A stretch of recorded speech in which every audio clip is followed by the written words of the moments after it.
Well, hello YouTube. So today, guys, we have an unboxing here of the Sereer HDV 301 FHD 1080p digital recording camera, guys. I'm pretty excited to do this review.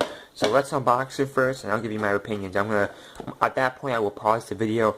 I'll probably take between 28 and 48 hours to test it. But in your time, you won't even notice the difference. It will be only a second difference. But for me, it will be over a day. I want to thoroughly test these products before I actually review them.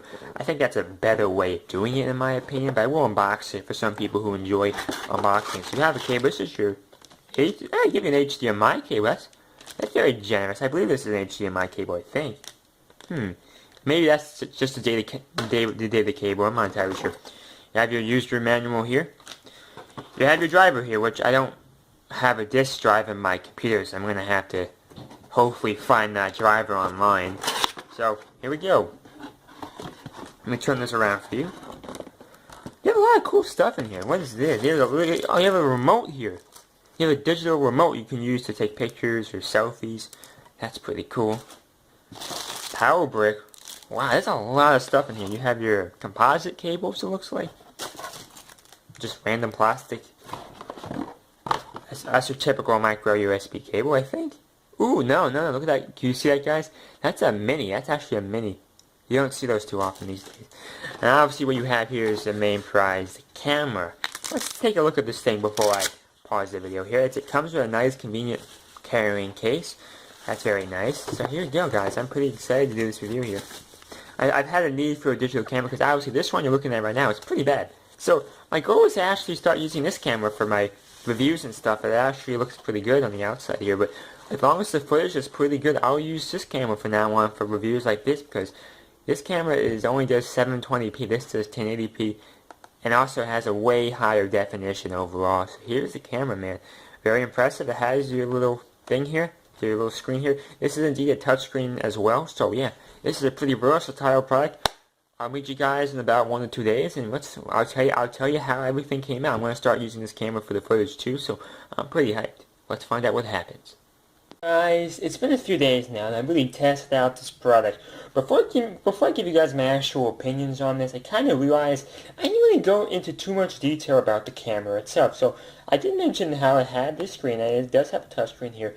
It's not the best touchscreen in the world. It does in fact work, but most of the time you do have to click on it multiple times for it to actually work. So you have some buttons here. I didn't mention this before. You have the power button, the mode button, the up button, the menu button, and the down button. Menu navigation is okay. It's not that easy. Sometimes it can be confusing, but overall, it's okay. So on top here, you hit this to take pictures. You hit this to use your digital zoom. It has up to 16x digital zoom, not optical, unfortunately, which is kind of a bummer. So I can't really use it that much. Or all the pixels would be very noticeable. So unfortunately, that's not too good. Use that to record. And here you have your, let me see here. You have your HDMI and also your your mini USB, and you have a, what does it say, TV port there. I'm not sure exactly what that's used for. So yeah, that's kind of a brief overview. You could put some tripod attachment down there. You have a little strap here too, by the way. So I'll have some footage on the bottom right hand of your screen. I do want to keep this video consistent. So if I use this camera for half of it, and I don't know, to me I didn't like that idea. After I slept on it for about a day, and I thought to myself, you know what, not a great idea. So overall, guys, I took some random videos. I agree, the videos I made were kind of obscure, but overall, I just don't see enough of an improvement over the camera I'm using right now, which is a Moto G phone, Generation 1. I just do not see enough of a difference to justify the $100 purchase. This phone on eBay costs less than $100 at the moment. I bought this for about $50, clean, ESN, good condition, Verizon. And the camera is not bad. And this thing is only a camera by itself, right? And it costs $100. Yet the footage you're seeing, hopefully you can tell the difference, but it just is not as good as this. So like, I'm not saying the footage is bad, right? And I'm not saying this does not have a purpose, but for me, I just don't have a need for a slightly better, or at times slightly worse camera than this. It's simply not worth it. Fortunately, the company did send this to me at a reduced rate. So don't worry, they didn't pay me or anything.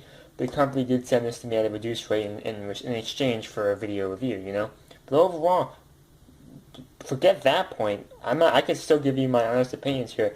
And in my honest opinion, I simply do not see any need to purchase this. If anything, buy a Moto G first generation and use it as a phone, as a more viable solution. I don't really see. I mean, it's not a bad camera, I guess. It looks cool.